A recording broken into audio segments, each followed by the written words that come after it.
episode of Mixed Media Monday. Today I'm going to take some of the stuff that I picked up in my Friday video from my field trip Friday to Value Village.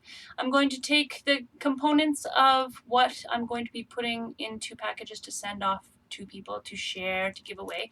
And I'm going to take that stuff and I'm going to make something with it for this Mixed Media Monday. Hope you enjoy watching. Don't forget to like, subscribe, and leave me a comment. So this is the pile of stuff that I have left over from everything that I sorted out and gave away and all that stuff.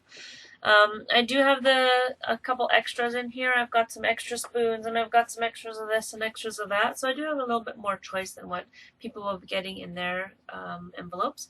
But I did make sure that I limited myself to the 10 pages of each book and so on. So the place that I'm going to start is by just kind of gathering my materials, deciding what I'm going to do with them, ripping up the papers for the collage portion on the base of the project, and then I'm just going to go through and add things in here and there.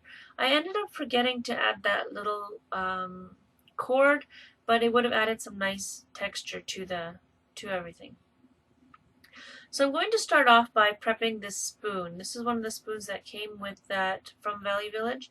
And I'm just adding a little bit of gesso here, just so that when I go to paint it, the paint is actually going to go onto the spoon and stay there. So this is the Liquitex gesso. I have like a giant bottle of it. I usually go through quite a bit of gesso, but I also teach classes from my home, so I go and buy the big jugs of everything, really. And then I go through a jug of everything every once in a while. Now I didn't want to waste my gesso, so I just kind of added it to this page. I don't have designs or plans for this page. It just kind of, well, maybe it'll end up in my collage, maybe not. So first thing I'm going to do is I'm going to rip up enough pages to make sure that I can cover my canvas. And I'm going to use a prepared board canvas, but I don't know if I'm going to use a large one or a small one or what. So I'm just kind of like ripping up enough that while I'm in the process of creating, I don't have to think about, oh, I don't have enough supplies, I'm going to have to rip up again. And then I grabbed this, that's supposed to be the top for the preserves to make it all nice and pretty, but I'm going to cut it into 3 different shapes here, and then I'm going to use those dispersed amongst things. You end up not seeing any of them by the end of the project except for the half shape.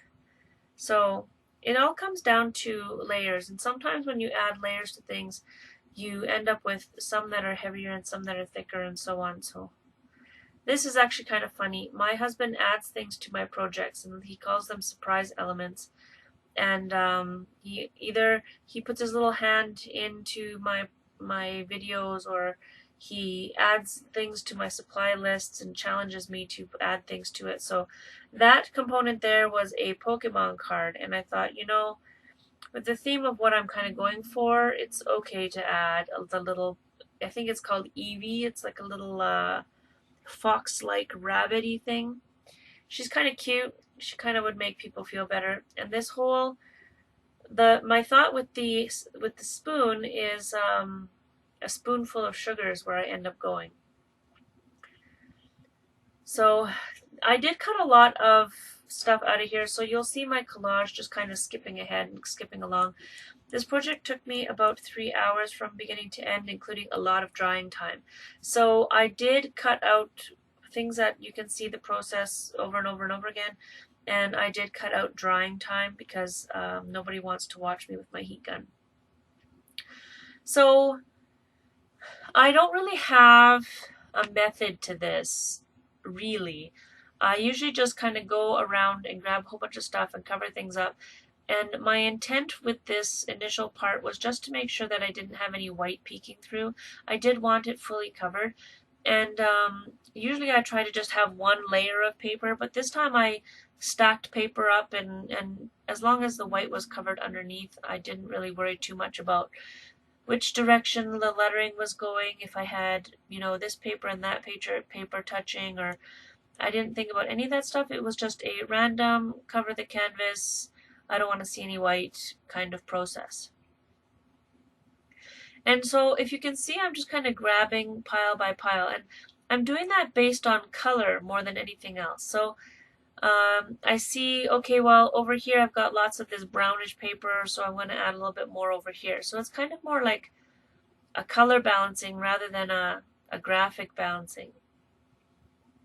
And by the time that I'm all finished, I really like this. And when I really like my base layers, I take pictures of them so that I can print them out on my computer and I can use them as card backings, or I can use them for collaging later on because I've already got the background created.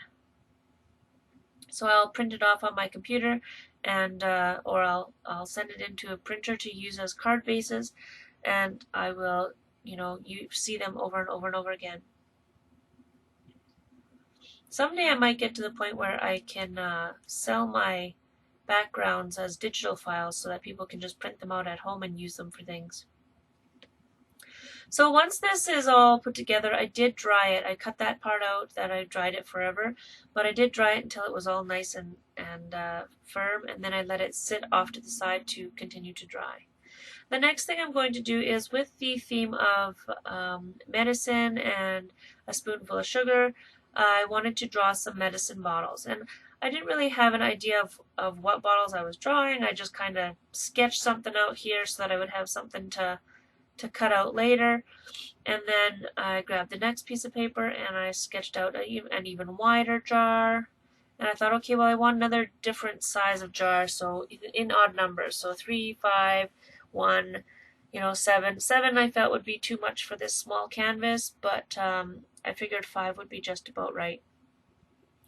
Sometimes you have to think about, well, often you have to think about the scale of things and how you want everything to kind of coordinate together. So I'm grabbing this little jar. This is the one that came in the haul, and all I'm doing is I'm trying to use this as a little tracer because it's the perfect little shape. I'll probably use this on a tag later on, or I'll probably use it as a journal box because it has the lines on the back rather than as an actual tag for any kind of preserves. Then I went and grabbed my distress paints, and the first color that I ended up reaching for was picked raspberry, and that's kind of a pink color. And then I grabbed scattered straw for the yellow. The two greens I grabbed are peeled paint and mowed lawn. Mowed lawn. And then the red one is called festive berries. And then I just dabbed it on there, and I'm, slap and drag till I get the amount of color and consistency and stuff that I'm looking for. The nice thing about these distress paints is that they have the stopper in them, so the paint's not going to go backwards back into it. So you could use your dauber and totally contaminate your dauber and then just wipe it off. You don't actually have to make sure that you always stick to your own that one color, because it's not going to affect the paint that's coming out of the canister. So I often will just wipe them off with a baby wipe or something if I've totally messed up all the colors. And then I'm slap and drag, and I'm not really concerned about where it's going. I'm just making sure that I have full coverage of wherever I've drawn the shapes on the back of the paper, so that when the time comes and I cut that shape out, I'm going to have it fully covered. Now, one of the things to really make sure of when you're using really old book paper, this is the one that's from the, I'm sure it's from the early 1900s. This is the one from Baghdad, or the Thief of Baghdad story. One of the things to really pay attention to is that old paper catches on fire really fast. So you don't want to use a hot setting. You do want to take your time. If you can let things air dry, that's usually best. But if you're going to use your heat gun on old paper, just make sure that you're using your nose and you're paying attention, because it is really, really easy to light your old book pages on fire. Especially this heat gun that I'm using is actually a paint stripper heat gun, so that just makes it all the more dangerous. But you know me, I'm living on the edge. So I had kind of pondered that I was going to use pinks and reds to make the third set of jars, but then I changed my mind. And I decided that I'd use pink and red on the background, and I would just keep trying to pick up whatever was there. I'd add a little bit more to this, and then I would just try and keep getting a little bit more color and a little bit more mess on this piece of paper. And I decided that the pink and red were going to be the background instead of the foreground. So once this is dry, I decide it's just not enough. There's not enough paint on my tray here to do what I wanted to do. So I added some more in there and did some more slap and drag and moved it around until I was content with that. Then I cleaned it up, but I cut that part out. I did some more drawing just to make sure that it was 100% dry. Because and there it is. This is how I took the picture. I love it. And the next thing I'm going to do is cover it in gesso. So I took a picture of the part that I loved and then I covered it in gesso. How silly is that? Here's where I want to talk about brayers. The brayer that I'm using right there, that was an acrylic brayer. And if you see how it stayed right on top, it didn't allow anything to happen. It didn't, it kept all of the gesso on the top layer. I got frustrated with that because I wanted it to be a little bit more substantial covering, and so I switched to my rubber brayer because the rubber brayer flexes where the acrylic brayer is solid. So that allowed me to get full coverage. And then it was just too much gesso on there, so I sprayed water on it and wiped it off with a tissue. I could have just used a baby wipe. That probably would have been much easier. And then I just used the brayer to once again just smooth out any of those lines and contrast. And this is what it looks like once it is done being brayered. So you do still see a lot of the text and the contrast and everything in there.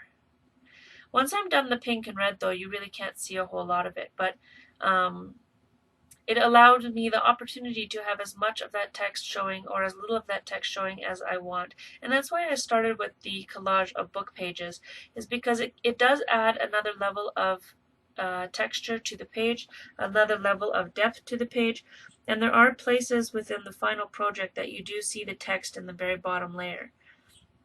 Now here I have put too much red and too much pink on, too much picked raspberry and festive berries. There's too much in there. And then I sprayed it down with water, and then I started taking my heat gun to it, and I thought, while I'm heat drying it, this isn't right. It's not going to work. It's not what I want. There's too much pink, there's too much red. I'm going to pull some off. And I didn't know how much I wanted to pull off. I knew I didn't want to take a baby wipe to it and wash it off. So I took my rubber brayer and I braid over it, wiped off the brayer, braid over it, wiped off the brayer. And I did this process until I was content with the level of color that was on this piece so that I could see through that pink and red layer to a little bit of the background. And even though I had added gesso to the background and the gesso was still a little bit wet, I was happy with where I had gotten it to. And then I just thought, I'm going to bring all that color right back up to the surface. I'm going to take my white gesso and I'm going to spatter that all over the surface and bring that white right back up to the top layer. And then I'm going to grab the festive berries and I'm going to bring that right back up to the top layer, because everything's kind of just mishmashed all in together now on that color layer. And then I'm going to grab the picked raspberry and I'm going to add that back in as well. Now at this point I'm looking at this going, hey, I've got a slab of cake on my workbench. Maybe I should just leave it as a slab of cake. But I did go through and I added spritzes of water to this spattering effect, and that allowed the bits and pieces of color to pop and move and kind of mix themselves back in again, and they weren't just perfect little confetti on the cake. But I'm looking at this, and I actually was saying to my husband, I said, "Oh, this is so yummy. I just want to cut myself a slice of cake." And you know what his answer was? "Go to bed, dear. Go to bed." So I grabbed this, while that was drying, I grabbed my Silks acrylic glaze. This color is called African Jade. It's a really nice baby blue. And the reason that I picked baby blue is because the shells that were in my Value Village haul had this baby blue aqua kind of color to them, and I decided that I wanted to utilize that color in part of my palette. And also, when you have a lot of color in your project, you need something that's going to pop right off of it, that's not heavily within the whole thing. And so this is going to be kind of my contrast color. So I've got, as my main colors for this entire project, I've got the kind of red tones, I've got the green tones, and then this blue is going to pop right off of that green and red. I do something later on too that really makes that blue spoon pop, but you'll have to wait to see that. So I went through and I cut out all those jars and I glued everything on together, but I must have missed the video for that. I took my 3D matte gel and I added that in there, and I glued everything down in the layers here. So there's the 3 pieces of the fabric in there, and I glued them down with the 3D matte gel, and now I'm using my Stabilo All black pencil, and I'm going in and I'm adding some details in there. So this doesn't look too fancy, it doesn't look too amazing at this point in time. And I really had to control myself and not go through and add the moisture in after every bottle that I put the shading in on, because I was so excited about what the bottles would look like. I had to kind of be very basically forceful with myself and say, no, you can't do that. You have to follow through, finish this part of the process first before you move on to the next part of the process. But it was very, very tempting to jump the gun, because I really loved how that back bottle was starting to turn out, and I really liked how the front bottle was starting to turn out. And I was just thinking to myself, oh, just activate one bottle, but I had to hold myself back. I really love the Stabilo All pencil, and I like how it gives the watercolor effect of the lines, gives me all of my shading, and then once I've activated it, it becomes a permanent thing. So here I'm taking my water. There's a water barrel in there, and I just dropped a whole bunch of water into the middle of that jar. And the reason that I did that is I want the flow. If the black is going to flow all the way to the center of that, I want it to, because I want it to give a bit of a round impression. So I'm moving the water from the center, and I'm grabbing it from the edge and allowing it to flow towards the center. It doesn't make it all the way to the center, but it gives that, all those occlusions or whatever they're called, that a jar would have. And then with the wet tip of this wide brush, I'm just going through and activating the rest of the Stabilo All. And here again, I've dropped a bunch of water into the top, and then I'm going through and allowing that black to all come together by adding pools of water that make the black flow. And then I go all the way around each one of the bottles like this, just allowing it to pull that water towards the center of the bottle. And it kind of gives this, old age, flowy, antiqueness to the bottles, and I really like that. I'll probably use this method again several times. And I really liked how these jars were turning out, and I had to really convince myself to continue on with the vision that I had for this project, rather than letting it take a mind of its own. See in there, just pull it all in, and I just love it. I love these Stabilo All pencils. I've used Stabilo All in my classes that I teach at home as well, and sometimes when I teach a class from my home, there's people in my class who have actually never picked up art supply since they were children, and they get into following all my processes and everything, and once they're there, they say, you know what, this is pretty fabulous. And then I get them addicted, and then they come every week. It's all part of my plan. So then, while that's drying, I decide that the background needs a little bit more texture, so I go and grab a handwritten text stamp from one of my W+9 sets, and this is a clear stamp, and it's still a sticky back because it's the photopolymer, or maybe it's the acrylic, I'm not sure. But I go through and just put a spattering of that texture in there. And then I had this stamp still sitting on my desk from a past project, and it was just sitting there innocently. It's one of the Inka Dinka Doo stamp sets, or stamps for the gears. And so I just went through and kind of added that in there too, because that was a nice bit of texture as well.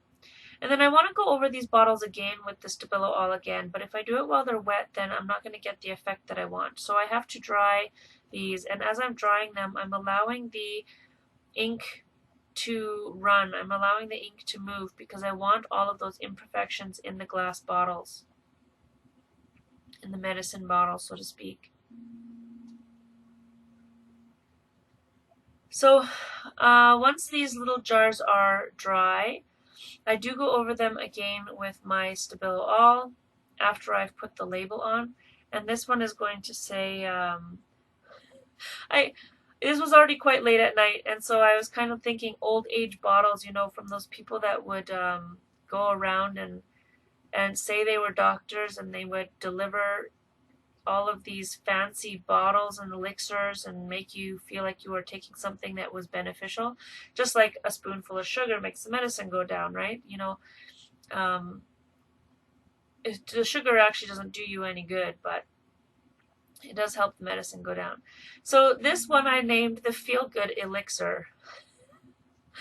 And I don't know, I felt that that kind of had an old world ring to it. And then I went through with my Stabilo All again and activated it with a fine line water barrel pencil, or water barrel paintbrush.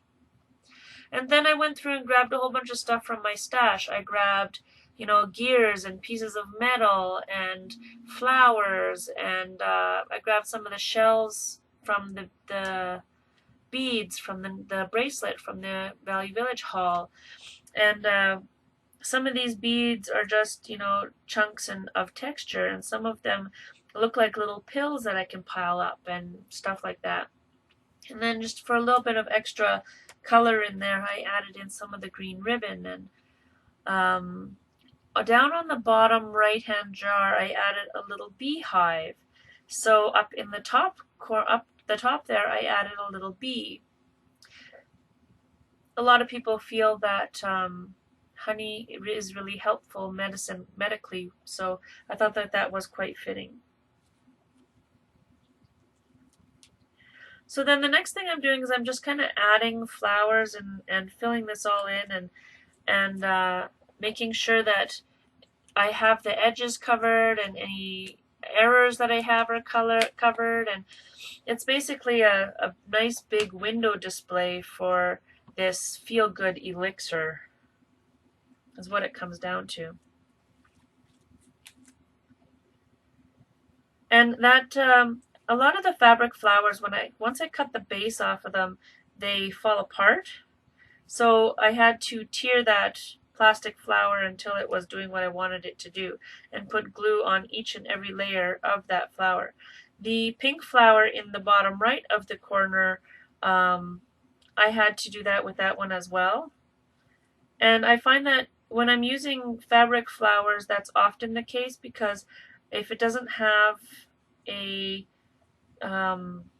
pipe cleaner type of effect, or a piece of metal on the inside to hold everything together that I can glue down, then each layer of the fabric flower ends up coming apart and falling out. Which just makes sense, because once you pull that plastic plug out of there, you really don't have a whole lot of anything holding anything together. If I were to have gone over this with gesso, the gesso would have also acted as a glue, and the layers of paint and gesso and glue and stuff would have just held everything together quite nicely. And then I'm just going through, and I did just go through my stash for real, and there's a light bulb in there that says Live, and that kind of fit in with the theme of it. That's from a class I took with Finnebert. And these flowers are just from the $1.50 bin at Michael's, and they just kind of fit in there too. I did want to go through and find some smaller flowers to fit in here and there, and I probably will end up doing that at a later date. But at this point when I was creating this project, it was already quite late at night, and I'm getting this sinus cold, and so I had to go to bed. I just could not be up any longer. And so I'm just kind of filling it all in, and I want it to all be just in the bottom left-hand corner there, and across the bottom and up the left-hand side. And I'm just adding in these leaves. I cut apart three-leaved flowers, and they're just to add a little bit of texture as well, because they have kind of a shiny, velvety feel to them. The next thing that I'm going to do is I'm going to take this little spoon, and I'm going to set that right into the center of that yellow flower. And that yellow flower, it makes that blue just pop right out of the canvas, and I wanted that to happen. So then I added this little bunny thing from my husband, just to you know, appease him and appreciate that he contributed to my piece of art. And the next thing that I'm going to do is grab my Artist Loft coarse texture gel, and it squirts out like acrylic paint. And then I took the end of a paintbrush and swirled it around on the spoon. Now this is an acrylic base, and the Silks is an acrylic glaze, and the Silks isn't 100% dry, and it's also activated by water. So what ends up happening as this dries is that it's going to pull the blue into it, so that the spoonful of sugar is going to have this blue around the end, and it's going to look quite liquidy by the time that everything dries. I did not end up getting a picture of it for this video, but it's definitely worth the try to try something out. And the reason I put a heart on here was for a couple reasons. One of them was to pull the colors from the background into the foreground to make everything work together. That's one of the reasons. And the other reason is because parents love their children. And even though it's hard to get kids to take medicine, a spoonful of sugar would. And so it's the spoonful of love, I guess you could say. Now this, I should have waited until my entire board canvas was dry, and then gone through and done this title in a black pen, like maybe a Faber-Castell Pitt pen or something, because what ends up happening is so much of the watery pooling effect that I don't get the nice clear title that I want. And so I let this dry overnight after I activated these words. I let it dry overnight, and then this morning I went through with my black pen over top of all those letters and made them pop off the page quite a bit more. But once again, I don't have any pictures of that at this time. So this is the fine point water barreled paintbrush. And I'm just creating the text and activating the drawing that I had done with the Stabilo All pencil. Now, one of the nice things about this is that the base is covered in paint, and it's covered in gesso, and it's covered in all kinds of mediums that are now no longer going to come away with a bit of water. So because this Stabilo All is activated with water, if I wanted to erase something, I could just add a bunch of water to it, dab it off, and clean it right up, and then try again. So that's one of the forgiving things about using the Stabilo All pencil on your projects if you've got them covered in paint, is like right here where I don't like that graphic that I created. I don't like the lettering that I created. So I go through with the water brush and I saturate it, and then I wipe it away with a Kleenex because I didn't like that graphic. And with that being so forgiving, it makes it a little bit less intimidating to use your own writing. And I know that a lot of people don't like their own writing, so this really does give you that option to remove it. Up until you've activated it and it's dry, you still have the choice to change it with the Stabilo All pencil. And here I'm just once again putting that word back in again and using my fine point water brush to finalize it. Now I felt like this piece needed a bit of a border, and my finger dauber was just going to cause too much of a ruckus because it had dried out. So I just took the black ink pad and said to heck with it and put the black ink all the way around the outside. And I like the effect that that gave. I like how it kind of gives you a stopping point for your eye. And then I went through with my black pen. I think it's a fine point Faber-Castell Pitt pen, this one, and it's archival as well. And then I went around the outside of every jar, and then I kind of added scribbly lines around where I had shaded with the Stabilo All pencil, just to give that a little bit more definition. And I really love how that worked out, because it makes all of those black final lines make all of the jars just kind of pop out and do so that they are 3D after the fact, or they give the impression that they're 3D. I really like this bottle drawing kind of idea. So then I added a couple more things, but my camera cut out. I added the word honey to the honey pot, and I added the take 1 teaspoon daily to the other thing. Here's how creamy that gel was, and says honey on the honey pot. And there's the light bulb and all the different flowers and textures, and then take 1 teaspoon daily for the bottle in the back there. And then all the buildup and all the flowers and all that. And the finished project. Thank you for watching this episode of Mixed Media Monday.